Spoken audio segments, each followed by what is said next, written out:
Namo Om Vishnu Padaya Krishna Prasthaya Bhutale Shrimati Bhakti Vedanta Swaminiti Namane Namaste Saraswati Devi Gauravani Pachaline Nivasisha Shunya Bhari Pashtachade Shatarine Jai Sri Krishna Chaitanya Prabhu Nityananda Shri Advaita Gadadhara Shiva Sari Gaura Bhaktavinda Hare Krishna, Krishna Krishna, Hare Hare, Hare Ram, Ram Ram, Hare Hare.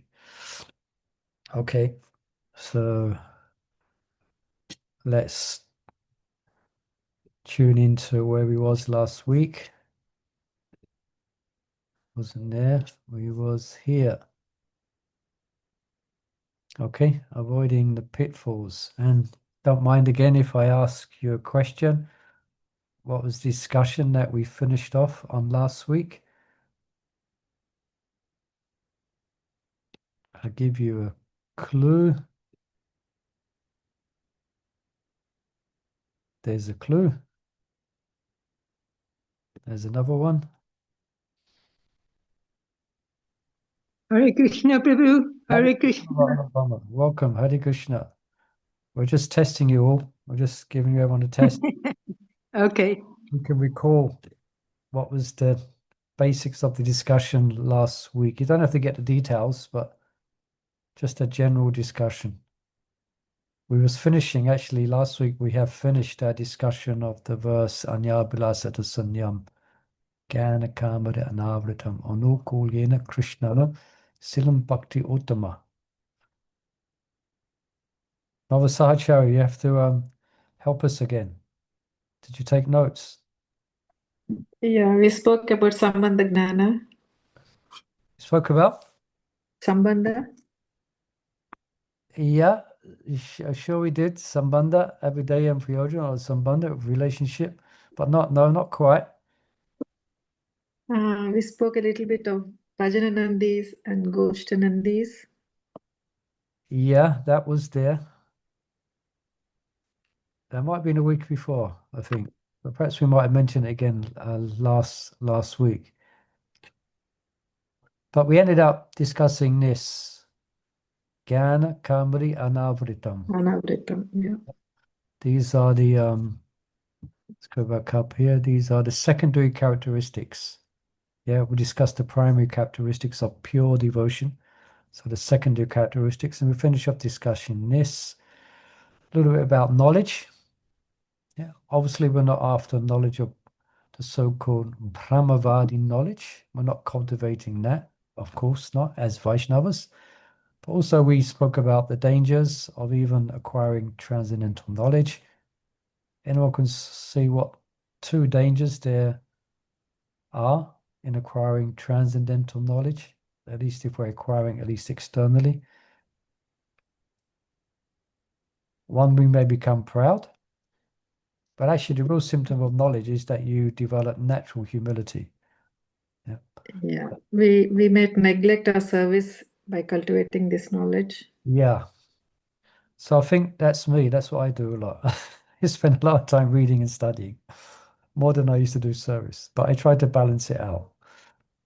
I tried to, yeah, we should engage in active service as well, as well as yeah, as cultivation, because that's what the books tell us to do. To engage in devotional service. So religious I was rituals. Yeah, Alexander Ji. I was also a bookworm, more engaged in reading before Ramana Shuka was pushing me to do Pujari service, and so thanks. It saved you. Association of Vaishnavas will always save us. Yeah, without the association of the Vaishnavas, we cannot make advancement. Yeah. And then we discussed a little bit about religious rituals that some of you, in some instances, may be difficult to avoid, even though we've accepted the path of pure devotional service. So it's okay if it's performed in a small measure with a mood of detachment. Yeah, then it won't cover one's pure devotion. And also astrology, we spoke a little bit about that. And I think the conclusion is this here. I'll just read this. So in the case of Pinda, one's pure devotional creeper becomes covered. Let me just move something about on my screen. Oh, did I press record? Yes, Murli Prabhu. Okay. It's recording. Yeah, it's recording. Yeah. So oh, so in the case of Pinda, that means offering oblations to when a father dies, there's some religious rituals that you're going to do, yeah, within the family. And your pure devotional resolve or your pure devotion will become muddied if you think that if you don't engage in all the details or you don't attend the funeral for one reason or another, then that will be a sin. Yeah, or you think that if you do, then your pure devotion will prosper. Okay. So that means that, yeah, because Savadamam Priyachatya Mam Ekam Sabaram Bhaja. So once one's entered on the path of surrender to Krishna, then there may be some default, there may be some religious ritual which they may not be able to attend to fully, but then Krishna will protect his devotee. An example of Homa, where devotees become too absorbed in performing Homa, thinking that devotional practices or events like open a temple deity installation are incomplete without Homa. Actually, the real essence is the holy name. And astrology means, I think we mentioned, you've got more faith in your astrologer than you do your spiritual master or Krishna's mercy. Yeah. So when devotees are when they have more faith in the power of destiny, in one sense, sounds quite powerful, more faith in the power of destiny, foretold by Jyotish, rather than Krishna's mercy. So that's what we discussed at the end of last week. Then we just finished here. We just brought up this slide and we finished here. So this is a kind of summary of this discussion on the verse Anya Bilasata Sunyam. So there are many pitfalls on our path of pure devotional service, and those we have mentioned to some degree. So Maharaj speaks of the ways and means where we can be free of these pitfalls, and I think it's known to devotees, it's known to us. If we're constantly engaged, if we're busy in our sadhana, we're busy in our worship, and we're busy in devotional service in general. Then there's a verse from second chapter of the Bhagavad Gita. Torene hiviyam kama. I learnt this verse some time ago and forgot it some time ago as well. So it's good to see it again. Torena haviyam kama buddhi yogat dhananjayaha buddho saranam anvijya kripana pala hetavaha. So Krishna says, O Dhananjaya, keep all abominable activities far distant by devotional service. So keep ourselves busy so we don't fall down the pit hole. That's the idea. Yeah. And in that consciousness, surrender unto the Lord. Yeah. So busy may mean one thing for one devotee and another thing for someone else, but generally we want to keep ourselves engaged in devotional service. Yeah. And also mentioned here is that we have to carefully how to avoid going off the path of pure devotional service, which we have embarked upon. Obviously, we have to be, if we do not carefully chant Hare Krishna, there's 10 offenses in chanting the holy name, and we're not carefully developing chanting with attention, or we're chanting with offense. So that's there. Another obvious one is Nasta Preshu Bhadreshu Nityam Bhagavad Sevaya, to regularly hear Srimad Bhagavatam. Yeah. Now, some of you might not be able to make it to the temple every day, but now we have so many means. You can social media has its good and bad, but so the good side of it is that you can hear a class every day. And sometimes I do that if I'm traveling, and sometimes my schedule's up in the air, and so then I like at some point in the day, then I like to make sure I can hear a class. Or if not, I'm hearing Shuddha Prabhupada as a daily. Nityam Bhagavata Sevaya. Yeah. And if we can, visit the Lord's temple and engage in the worship of the deities. If we can't directly engage in the worship, then we watch the worship and we go and take darshan. So these are all different ways we can. Otherwise, we'll be distracted, Maharaj describes here, by the vestiges of our fruitive conditioning. Yeah? So we have lots of activities in our devotional life, so that will help us to stop falling down, will help us to not fall down the pit hole, so to speak, and go off the path for pure devotional service. And we may still be engaged in what we see to be devotion, but it may be something else. It may become a semblance. Yeah. As the first classes we described, from a semblance, hopefully we should go towards pure devotion. But if we're not careful, then our devotional service can come down and be a semblance of pure devotion. Yeah, yeah, Marge brings up here, which has often been an issue in the past, perhaps even now to some degree or another. Okay, so we're working hard. So you're working hard to spread Krishna consciousness, say. If you're directly connected to the temple and directly connected to some preaching mission, you may be working very hard. Yeah, that's pure devotional service, but we shouldn't neglect to hear and chant. Yeah, because that creates a pure heart. So we shouldn't neglect that. And so Maharaj mentions we shouldn't overstate the importance of regulated devotional activities. So you can see this quote here. So Maharaj is bringing out here, whether we live inside or outside the temple, we have to have strong sadhana. So whether you're living in, I always pick on Clapham, in a bedsit in Clapham, or you're living in Camden Town, or wherever you're living, you have to have strong sadhana. It's not just for the brahmacharis. Yeah, sometimes that's a misunderstanding.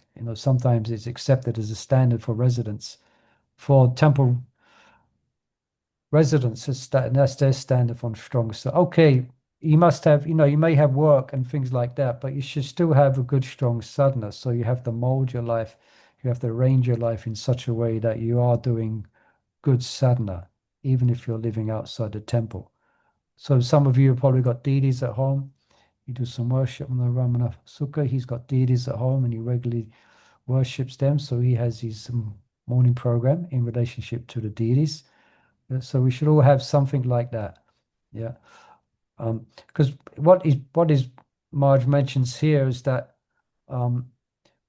we cannot be free from the influence of our conditioning just by desiring to be. You understand? We have to do more than just desiring not to be influenced by Maya. We have to do the positive things, like engage in, like have a strong sadhana. It's not just by, let me be free of my. It's not just by wishing. We have to have engage in a strong spiritual practice. Yeah. So, yeah. Any questions? As usual, please feel free to ask. Or any comments, please feel free to unmute and we can discuss. Yeah. So the desire and ability to be free from material conditioning. So anyone want to be free from material conditioning? Yes, Alexander put his hand up. That's one of these sobering things that you realize when you take up spiritual life. I remember I came to a conclusion after practicing Krishna consciousness for 10, 15 years, that after 15 years, then I realized that I had a major realization. And that is, I'm a conditioned soul. That was my profound realization, that I am a conditioned soul. So in that sense, we have to strictly cultivate bhakti through the angas of devotional service. Otherwise, there will be misconceptions, even if we're well-meaning in the beginning. There will be misconceptions which will steer us off the path. And we have to say, in my years in living in a temple, I've seen many devotees come and spend time in the temple. And many of them are still practicing Krishna consciousness. They may be married or whatever, but they're still very sincere in their practicing spiritual life. But also many others have kind of drifted. They're still around, but they've drifted in a sense of their understanding of what is actual pure devotional service. Yeah, they've lost their they've gone off the path of purity. Yeah. So we have to be careful. Yeah. So this is this quote from Srila Prabhupada. Everyone must rise early. Okay, it might not be 3 o'clock for everyone, but early so you can chant your rounds before the day gets rumbling, you know. Once that once the once the day gets rumbling, it's difficult, you know, to chant your rounds. Ramanath Ji Prabhu, Ramanath Sukha Prabhu, please. Yeah, Hare Krishna. Thank you. Yeah, it becomes part of a devotee's lifestyle where these spiritual practices are just second nature. You can't think of not, attending class. Like I don't attend class. You don't see me at class, but I'm listening online, and I many times mention to the devotees who gave class something about something they said, and they say, "Oh, I didn't know you were listening." But it just becomes part of your lifestyle to rise early. Mangal Arati, 16 rounds early in the morning if you can. It's the best. Class, all like that. And that's actually the gist of what Prabhupada has given us. If you can do this, maintain it, then your spiritual life will steadily progress. Yeah, thank you, Ramsu. Yeah, so it builds up. If you do this every day, it will become natural for you. I mean, myself, I find it hard. Sometimes sometimes I try not to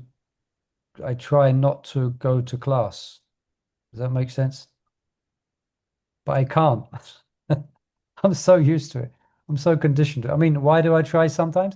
Sometimes I'm really tired. Woke up, sometimes they didn't sleep very well. As I'm getting older, a good night's sleep is becoming rare. So sometimes I'm tired. I'm dressing ideas. Oh, I can't go to class. I'm too tired, and I can't. Sometimes, It's very difficult. Murli, sometimes devotees will say, I'll go to class only if a senior or well-qualified devotee is giving class. But I never think like that. I like to hear every devotee what their realizations are, how they present the philosophy. I enjoy it. Yeah, I'm the same as well. I mean, I've got one good friend of mine who's very discriminating about who who's giving class and if he's going to go or not. And we have quite some friendly disagreement on this principle. Because I like to go to I just like to go to Srimad Bhagavatam class, and it's wonderful. I remember a couple of months ago, no, it was a few months ago, one young Mataji in our ashram at the time, she gave class, such a wonderful class she gave. It's so inspiring. She's only a young lady, been in the ashram about a year and a half or 2 years or something like that. It was so inspiring.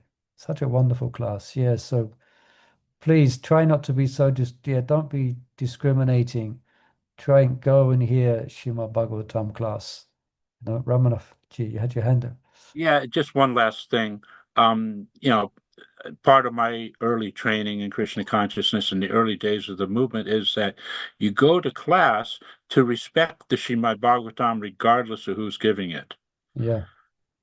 You're going to respect the Bhagavatam. Yeah. And you don't say, well, I don't want to listen to this person. I'll go to some Bhagavatam class that's been recorded online or something. No, you actually it just becomes your nature to want to hear class. Yeah, especially if you can come to the temple. Yeah, by regular Especially, yeah. By regular attendance and classes in the Bhagavatam, all that is troublesome to the heart is destroyed. So I repeat, all that is troublesome to the heart is destroyed by hearing Srimad Bhagavatam. So okay. One more thing, if I could.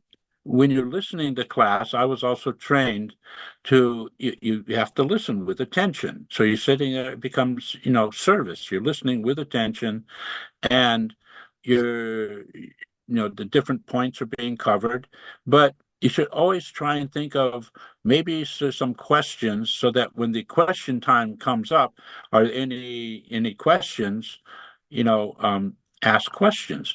You can do that if you're attending class. There's many, many, many times I'm listening to the class, I would like to ask questions, but I can't because I'm not at class. So sometimes it's even the question and answer period can become more enlivening in some ways than the actual class itself. Yeah, very good point. If anyone knows Ramanath, I'm sure some of you do, he always asks wonderful questions at the end of a class. So he listens very carefully, and he's always got very interesting, very nice questions. So that's the whole subject in itself, asking questions. It's good to develop the skill in one sense. It's good to develop the inquisitive nature to ask questions and not to think, oh, I will look silly. Sometimes devotees feel a bit shy, but don't. There's one word I come across one statement. You have to, for sadhus, you have to ask them questions to get the jewels which they have. They've got jewels in their heart. You have to know how to get them out. You have to know how they can show you those jewels, and that's by questioning them. Anyway, we could go for a whole sidetrack here. Sometimes when there's I was hosting a sangha of head pujaris, European head pujaris, and one sannyasi was giving presentation. So, any questions? No questions. It's like, oh, come on, someone must have a question. So sometimes it's like that. Unfortunately, there should be questions. Anyway, okay. So avoiding the pitfalls. These are how we can avoid the pitfalls. We have some wonderful advice from Ramana Sukha Prabhu. So have a good, strong sadhana, whether you're living in 10 Soho Street or you're living in Clapham Junction or wherever you're living. You should have good, strong sadhana, okay? And you can speak with devotees to help you. If you're having problems, you can speak to devotees who are more experienced in organizing time schedules and things like that and get inspiration as well. Okay. All right. So that finishes this chapter. So now we're going to go here. Okay. Now we're going to ask a question. Once we're going to ask him for questions. And if there's any questions, please make it known. Okay. So moving on to chapter 8. So I had to read over this a couple of times. It's a little bit detailed, but hopefully we can explain it so we can understand it. So you can understand it and I can understand it as well. It's a very interesting subject. So there's qualification for, we discussed that. What's the qualification for, and what's the actual qualifications of actually being advanced, right? That would become more clear what this is all about. So qualifications for an advancement in what we're speaking about and what we're presenting in Suddha Bhakti. Yeah, so that's described by our acharyas, by Srila Prabhupada. Now, so Marge gives an introduction first. He just has a little bit of a lion's glance. He just goes back a little bit. So we've discussed that pure devotion can only be awakened by devotion. It's not by any material means. Now, someone may be, they may accumulate piety, but that's not enough to qualify a person for devotion to Krishna. We had a discussion on that. So what qualifies someone for pure devotion is pure faith. Yeah. So anyone can remember a definition of pure faith that we gave perhaps a good few weeks ago? A simple definition of pure faith. It's okay for me. I've got my notes, so I could. Yeah. Alexanderji? Well, actually, I remember what Ramana Shuka told me about faith. That is, faith is unflinching trust in something sublime. That's Prabhupada's words. Yes, yes. It said, Shraddha Shabdi Vishwa Kahi Suddha Nishchoy Krishna Bhakti Koila Savakama Krita Hoy. Shraddha is confident, firm faith that by rendering devotional service to Krishna, one automatically performs all subsidiary activities. Such faith is favorable to discharge of devotional service. Okay. So what that may look like, it may mean that there may be so many incongruencies, so many difficulties, so many troubles in our life. But we know if we just serve Krishna, everything's going to be all right. Yeah. Krishna's going to protect me. I have that faith. No matter what is going on in my life, I have faith that by serving Krishna, everything's going to be fulfilled. Yeah. So for others, it might mean for those who are coming from a worship of many gods, come from a Hindu tradition, it may mean you focus your bhajan, you focus your worship on Krishna, and then all the other devas will be satisfied with just that principle. Yeah, I mean, yeah, I guess I had that to a little degree. I remember when I first joined, my experiences were so wonderful and so profound when I first joined the temple that I just knew I've got to keep doing what I've got to keep doing what I'm doing in this temple, and I've got nothing to worry about. You know, that was my conviction. You know, so so Marge goes on to describe that, and so this pure faith comes from devotees who have this pure faith.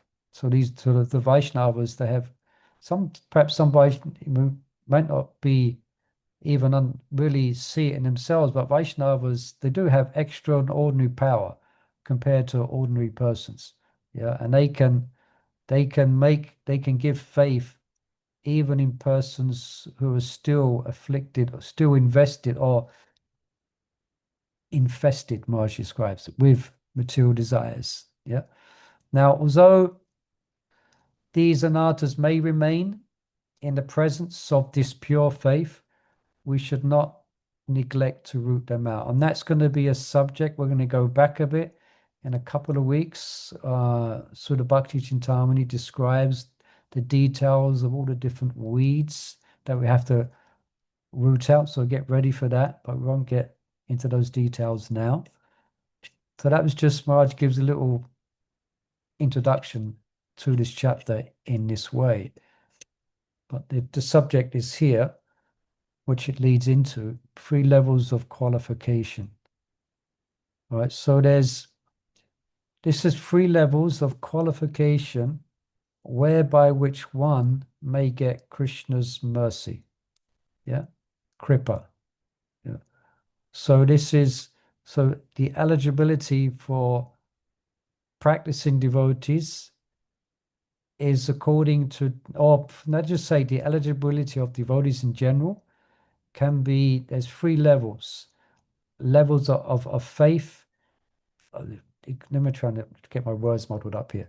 According to the degree of faith and knowledge that one has.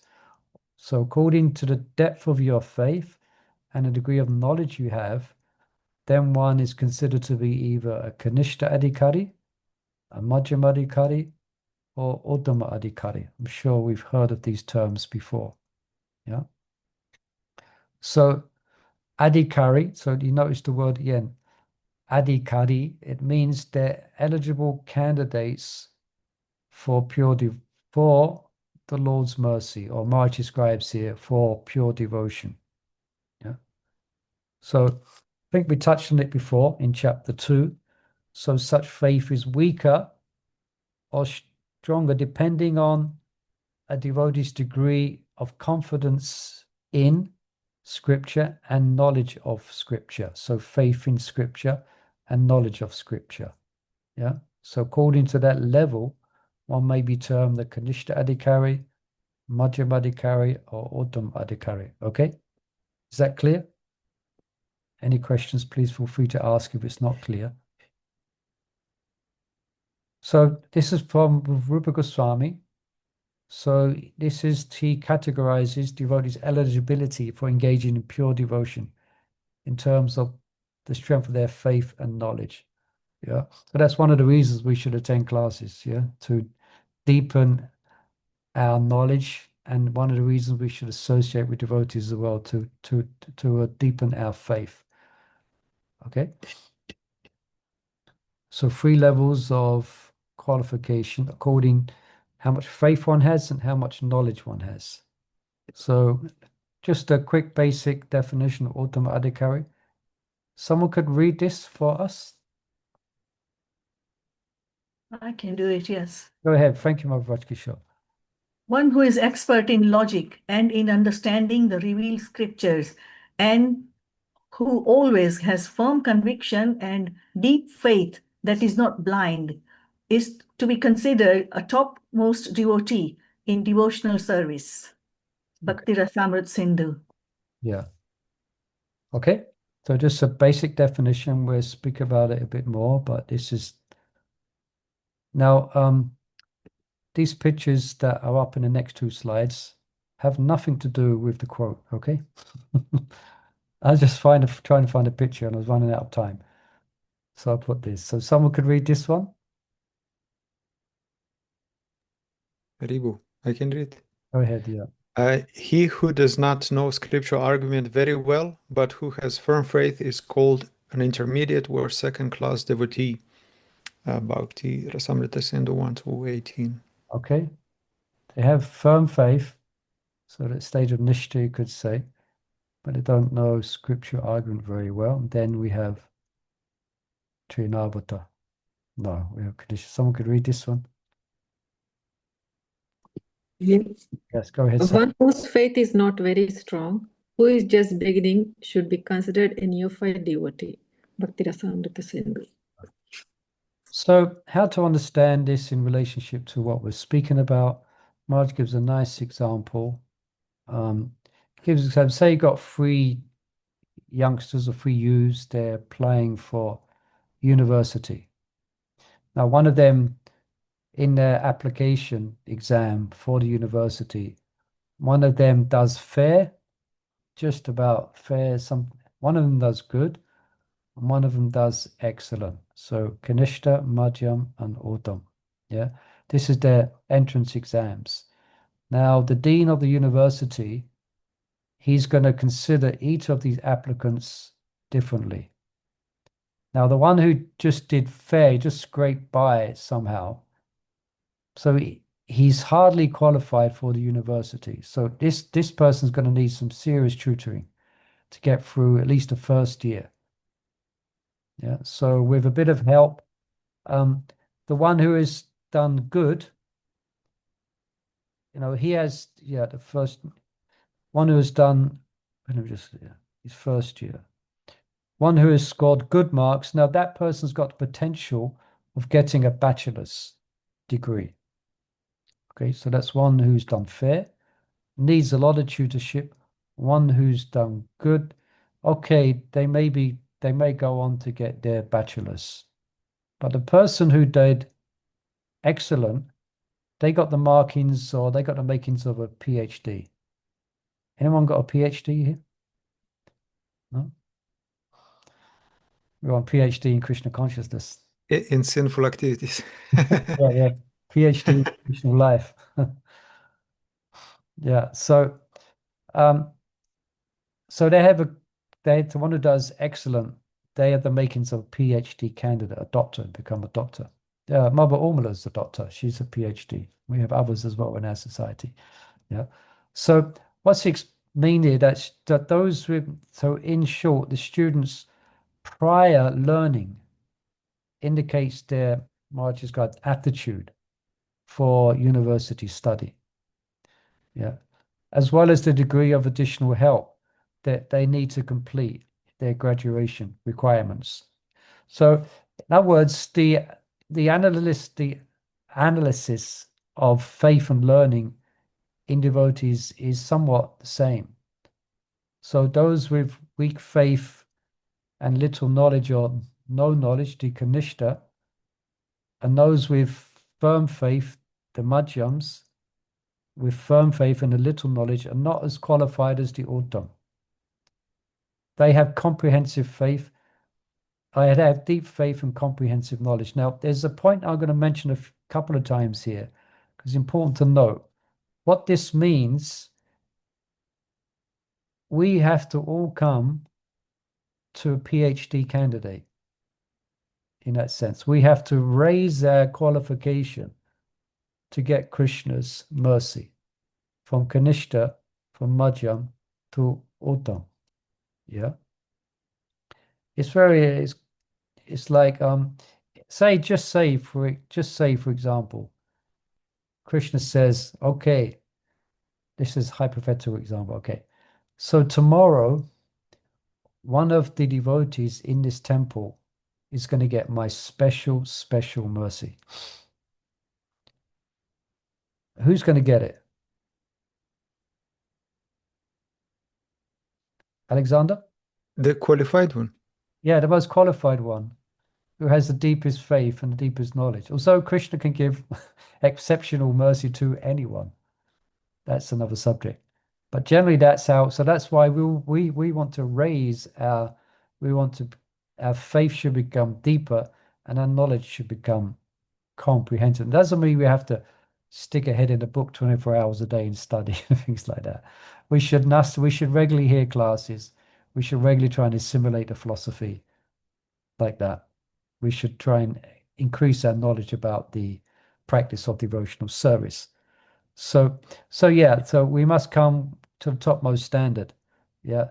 If we want love of Krishna, because that's where it's going to go to. The ones who've got the most adhikar. Yeah. Now, if we don't, then one remains at that particular stage, Kanishta Adhikari, Madhyam Adhikari, maybe Madhyam Adhikari for 2 lifetimes, Kanishta or whatever, unless we're following the principles of Nasta Prayeshu, Bhadreshu, we're associating devotees, we're chanting the holy name without fence. Yeah. So we can also, in one sense, we can self-reflect. Spiritual life is often about self-reflection. Any notice that? There's a lot of self-reflection in spiritual life, isn't it? You're always reflecting on ourself, coming to terms with our conditioning and, self-reflection. So it's good. We should do that. So with this knowledge, we can determine our own qualification for the goal by applying these definitions. Yeah. And also you can study Prabhupada's purports, which gives much more detail on these verses. Yeah, Prabhupada gives more details about these in the purports to these verses that we just quote. Yeah. So basically what we're trying to explain here, that in order to perfect our Krishna consciousness, we have to acquire and cultivate the highest qualification for pure devotion. Yeah. We have to become PhD candidate for Krishna's mercy. Yeah, that's what we want a PhD in, isn't it? I want a PhD in how to attain Krishna's mercy. Now, for your interest, I should have put this up on a slide. Perhaps it's interesting, but this is from Bhaktivinoda Thakur, that the Kanishta Adhikari, with that level of faith and knowledge, that will enable him or her to practice Anishta Bhakti, excuse me. With very little faith and very little knowledge, one's practice will be unsteady. Yeah, will be unsteady. Now, a Madhyama, that's the qualification, that's the adhikari, the adhikar for practicing steady devotional service, steady, 1 year, 2 year, 3 year, 10 year, 15 years, steady. Yeah. And the uttam, they're gonna experience ruchi, shakti, and then bhava. Yeah. And then ultimately prema, or bhava is prema, it's the seed of prema. Okay. So it's uttam. So a shakti, so ruchi, a shakti, power. Of course, Krishna is very kind. So even at the stage of Kanishta or Madhyam, by the grace of the Vaishnavas and the moonlight rays of pure devotion in their association, we may experience some ruchi, or even a shakti, or even perhaps a little glimmer of deep emotion. Yeah, that's another subject. Yeah. Again, any questions or comments, please feel free to ask. Now, although material attachment, it kind of clouds the hearts of the neophytes, the kanishtas. It does not disqualify one from taking up pure devotional service. Yeah, anyone can take up pure devotional service, but making advancement is going to be difficult until they get purified. Like trying to run in the swimming pool. Then if you try to do that, even the swimming pool try to run. It's not so easy. Yeah, Ramana Sukaprabhu, please. Yeah, so there's just three categories. We all know them, Kanishta, Majjham, Uttam. Yeah. But in another sense, there are shades of gray, so to speak, between the categories. Yeah. And so it's not like you just all of a sudden jump from one category to another. No. And sometimes devotees, will project upon a devotee as Uttam. Well, maybe they are, maybe they aren't. Actually understanding who is an Uttam Adhikari is not an easy thing. You actually have to be rather advanced to understand what is Uttam. And we've seen examples within our movement where devotees accepted the title, yes, I am Uttam, only to find out later on that they fall from their stature. So there are dangers in these things. An actual Uttam will never accept that they're Uttam. They always think actually that I'm lowest and the lowest. Everyone else is more advanced than I am. Yeah, it's quite mystical. And we're going to speak about that exact subject on the last slide of this chapter here. Okay. We might not- I'll wait for that. yeah, but we might not get to it tonight. Let's see, what's the time now? Okay.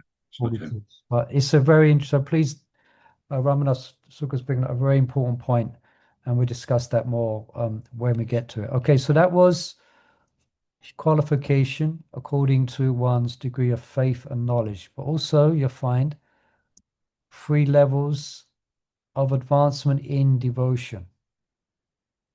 Yeah, 3 levels of advancement in attachment and love. Yeah, so again, that has Uttam, Madhyam, and Prakriti. I'll put the other way around here. Yeah, here in the top is number 3. I mean, you can see what I've done. Yeah, perhaps I should have put the other way around. So 3 levels. So we just discussed levels of qualification or adhikar according to depth of faith and knowledge. So one's actual advancement can be seen according to levels of attachment and love. Now, also remember that point that Ramana Sukha nicely said. It's not like there's only 3. It's like the sun's rising. It's very gradual. Yeah, it's very gradual. But the general, to give us an understanding, yeah, these are given by acharyas, yeah, but it's not like a switching overnight. It's gradual. It's like a gradual dawning, yeah, a sun rising in the morning. So we'll look at this, yeah. So we've got Prakrita Bhakta. Now I've got lots of notes here. You'll find a very, very good purport here on this verse we have on the slide, 11.2.47. Pridananda Maharaj and others, they give a very lengthy purport, pulling in the explanations of Bhaktisiddhanta Saraswati Thakur and obviously Srila Prabhupada as well. But for now, someone like to read this, this here? Can I? Yes, you can. Okay. Prakriti Bhakta, or materialistic devotee, does not purposefully study the Shastras and try to understand the actual standards of pure devotional service. Consequently, he does not show proper respect to advanced devotees. Okay. Srimad Bhagavatam. Yeah.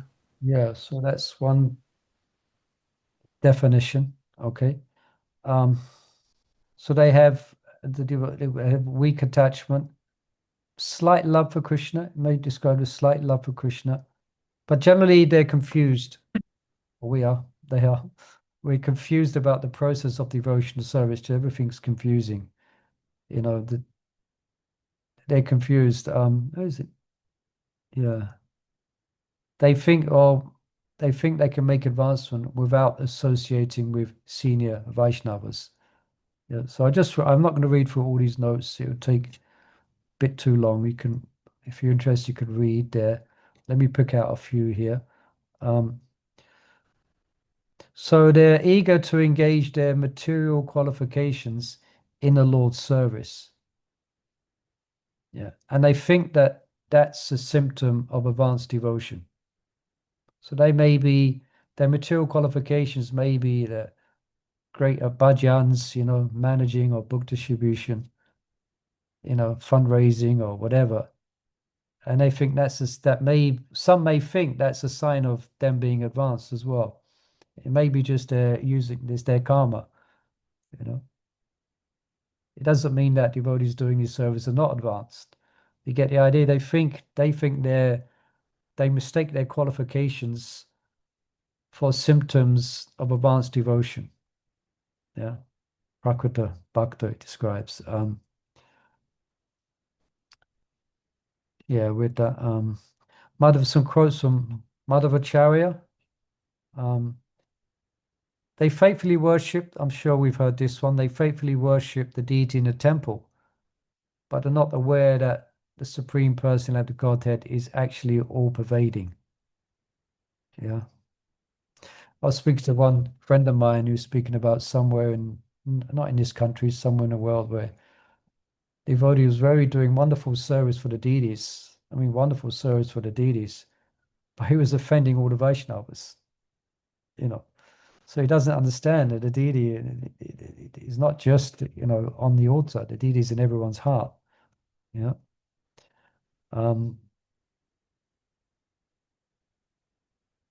It goes on. Could read a bit here.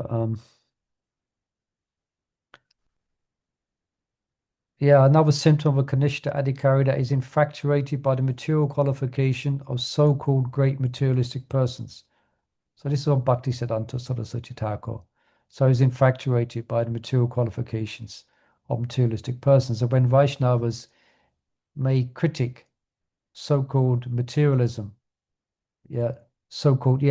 may critic, then they become greatly offended. Or how can you? So this is Bhakti Siddhanta explaining.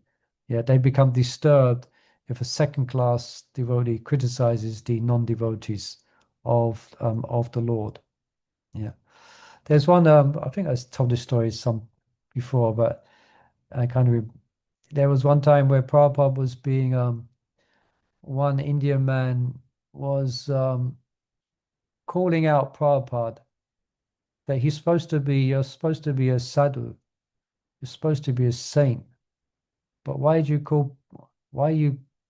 speak so harshly against people, calling them hogs and dogs or calling them cheaters and things like that. Prabhupada is obviously making quite cutting discrimination for the education of his followers.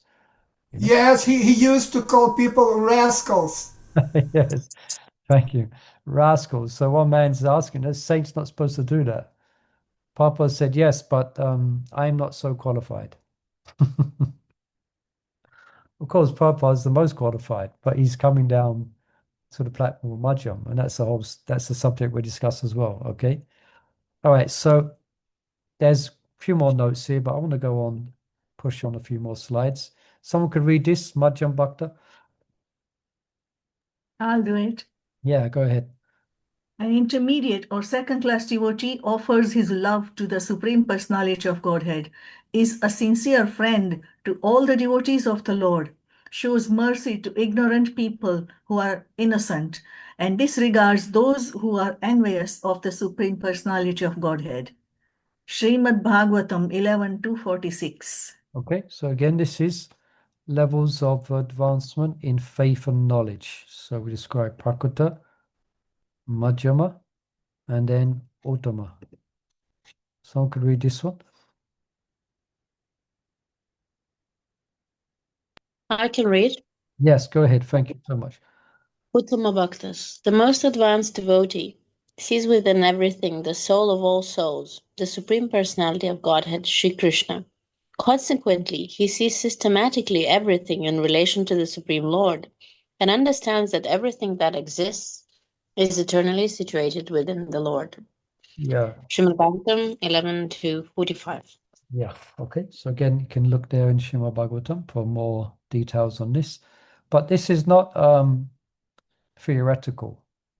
This is by dint of a pure heart. This is how they see things. They're not like you know, they're not reading Gita or everyone that's Krishna's in everyone's heart, so I should think like that. I mean, we should. That's a sadhana for invoking that realization. But it's just natural for them because their heart is so pure and they have so much love for the Lord. This is how they see it. It's not theoretical. It is that these great devotees specifically described here as Mahabhagava. Premanjana Churati Bhakti Vilochanena. We've heard that. Their eyes are tinged with the salve of love. So one good example of this is this was Prahlad. He experienced the Lord fracturally, and his love was so great that he would see the Lord everywhere. Yeah. So when his father, we know his father, what's his father called? Hiranyakasipu. Yeah. As you know, became enraged at the devotion of Prahlad. And I think he was asking, so where is your, a typical atheist kind of statement? Where is he then? Where's this God? Where is he that you're always praying to? Where is he then? Like typical atheist. So Prahlad, in his pure innocence and from his pure heart, oh, he is everywhere, my father. So his father, I think almost sarcastically said, what is he? He's in this post, is he? I mean, we know the story. He's in this post, and to prove it that he wasn't there, he smashed the post. And who came out of the post? Lord Nrsimhadev. Yes, Nrsimhadev. Haribol. Everyone's seen that film? You seen that film that everyone's raving about? Yes, I saw it. Yeah. Well, what did you think? You liked it? Yes, very much. It's nice, isn't it? Especially that end, Yes. that fight scene. Oh, wonderful. When Nrsimhadev comes out. So this is this is topmost devotee. Yeah. So now Marge brings out here that when the topmost devotee preaches, they acting on the, as we mentioned at the story of Prabhupada, they're acting on the intermediate platform where they're making distinctions of who to preach to, etc. So, but when these persons preach, they have extraordinary ability to spread Krishna consciousness. So the Uttamas, the Kanishtas, it described that they're more or less useless for preaching work. Described Kanishta Adhikari, they're more or less useless, Prabhupada describes. But the Madhyama Adhikari is very busy preaching. Yeah, and also we have an example of Prabhupada who's Uttama, who's Mahabhagava, and he's preaching. Yeah, but the potency of their preaching is something extraordinary. Yeah. So Marge mentions that Prabhupada is such an topmost devotee preacher. So almost Prabhupada had supernatural power. When you hear the stories that devotees tell of their interactions with Prabhupada and their meetings with Prabhupada, and you read the memory, or you hear the memories, you watch the memories, it's like Prabhupada had extraordinary Shakti, so much power, And Prabhupada also he inspired his devotees, and also successive intermediate devotees, empowering everyone to preach on the Madhyam platform. And Marge describes here that Prabhupada, out of love for Chaitanya Mahaprabhu, for whom he would go to hell, Prabhupada engaged all grades of devotees in preaching work. Yeah. So The most advanced devotee is ideal because he or she is fully under the shelter of Krishna's divine potency. Yeah, we might not be fully under the shelter of Krishna's divine potency. We might be under the shelter of the modes of material nature. We might feel the pushings of the modes. But these devotees, they're fully, fully under the Lord's divine shelter. Yeah. Yes, Guruji, please. You have your hand raised? Yes, Murli Prabhu, Yeah. if I may, Please, yeah. how do you explain that being Srila Prabhupada and Uttama Adhikari, that he was there calling people rascals? Because as we already mentioned, that Uttama Adhikari, one of his symptoms is that he thinks that everyone is much more advanced than him. So again, the question would be, how do you explain that Srila Prabhupada used to call people rascals? That would be my question. Yeah, that's the question that reporter asked. But here, Sorry, that is what? that's the question that that person asked, that story. Yes, yeah, often. Now, we have to understand Prabhupada's position and his mission. He is empowered by Krishna, by Lord Chaitanya, and the whole parampara to set up a preaching mission for the next thousands of years. Yeah. So Prabhupada had to show his disciples what it meant. He had to make discrimination. Yeah. He had to identify those who were envious and avoid them and teach devotees to avoid them. Yeah. He had to discriminate so he could show devotees at the stage of Madhyam how to preach. Because if Prabhupada was just, if he was just existing on the platform of Uddham and was just in an ashram, just smiling at everyone, what type of preaching mission would there be? So in order for the preaching mission to be established, someone at Prabhupada's stature made discrimination. Yeah, Ramanath Prabhu, you could help us here. Yeah, generally, in the Hindu conceptualization of things, one Hindu does not criticize another Hindu for their understanding of Vedic knowledge. Yeah. Prabhupada had to systematically slice through basically what was all pervasive Mayavad philosophy and practices and conceptualization. So Nirvishesha Sunyavadi, he was empowered to do that. So yeah, he actually had to preach strongly, the rascals, etc., the rascal scientists, the rascal Mayavadis. Otherwise, his disciples would not understand and be like a Hindu and just kind of like accept anything and everything. Yeah. And the result speaks for itself. We have we Yeah. have a movement of pure devotion.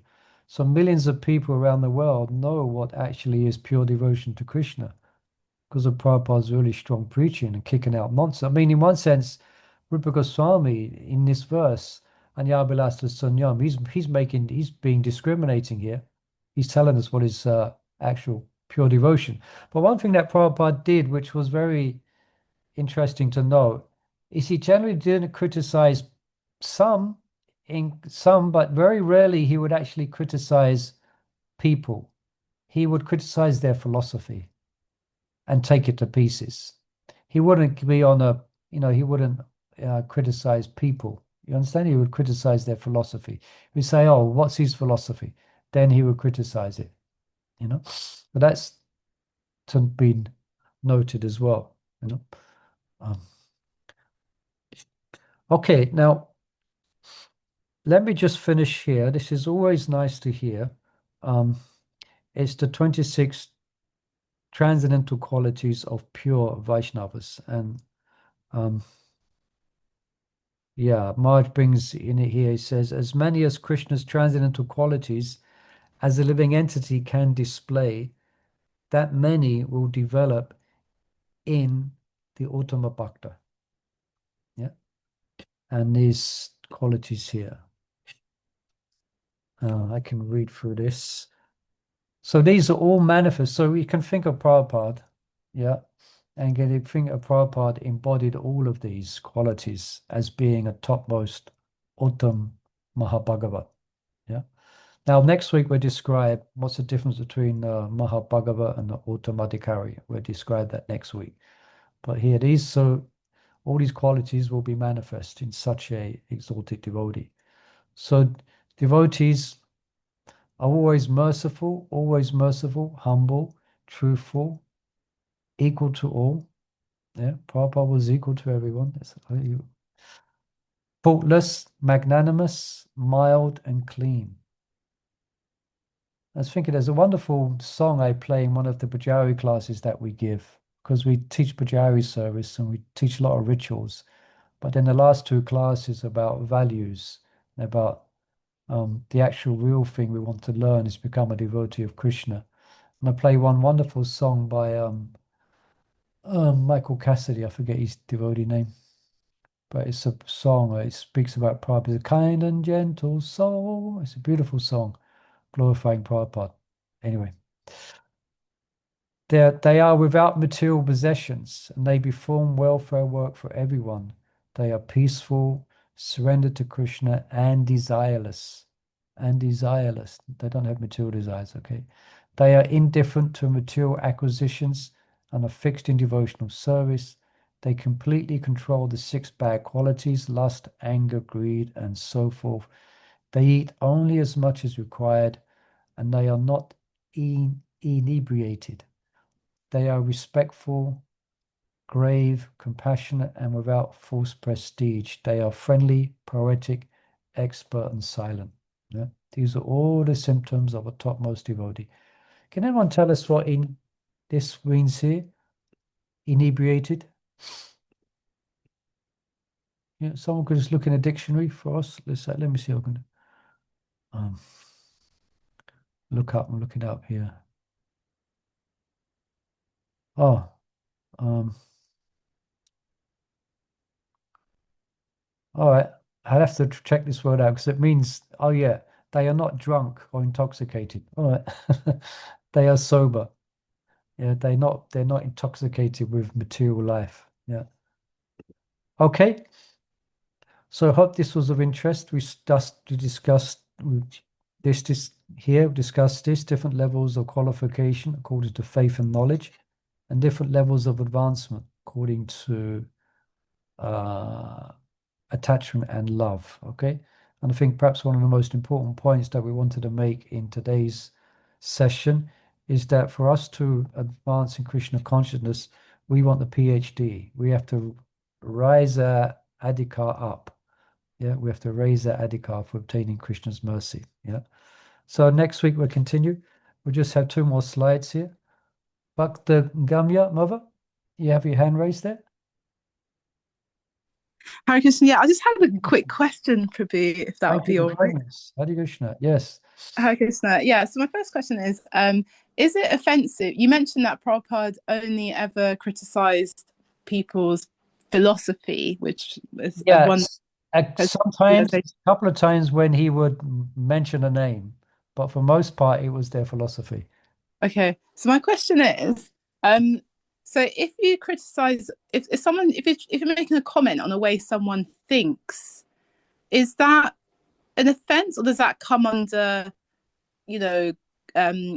sort of making a comment on their philosophy? If you say, oh, such a person has this kind of opinion, they think like this, they think like that. Yeah, you want to be careful because you're verging into criticizing them personally. So you really want to just speak from the objective perspective of what the Shastra says.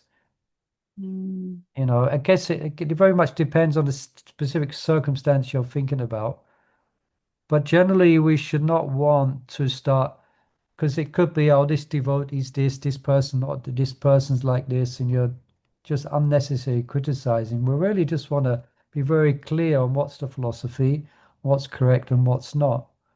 And that's perfect. Thank you. Yeah. Thank you. Yeah. So try. Otherwise, it could find ourselves. It could be what's it called? It's called they do this in what's it called, logic, where what they do is called poisoning the well. It's called I forget what it's called in the Latin, but it means you criticize the person. So everything they say or do is considered to be null and void.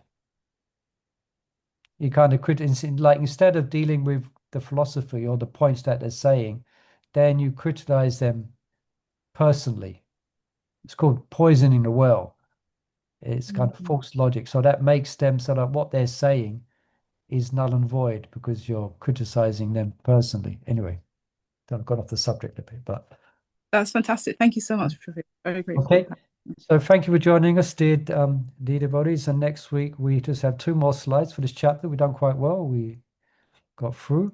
Hope we didn't go through too quick. And we're going to speak and speak more about this a little bit more, about surrender to Krishna and the conclusion. Then we're going to speak about the point that Ramanath Sukha brought up. It was a very interesting discussion. Does one need to be a Mahabhagavat to be a spiritual master? Or is a spiritual master ultimately a Mahabhagavat? All right. So keep you on the edge of your chair for that one. And we'll discuss that next week. Okay. Thank you everyone for joining us. Hare Krishna. Have a wonderful weekend, etc. And look forward to next week. Srila Prabhupada ki jai. Thank you. Jai. Thank you, Ram Prabhu. Jai. Thank you. Gaura Premanandi, Hari Bo, Hari Krishna, Krishna Krishna, Hari Hari, Hari Ram, Ram Ram, Hari Ram Hare. Hari Bo. Hare Krishna, Prabhu.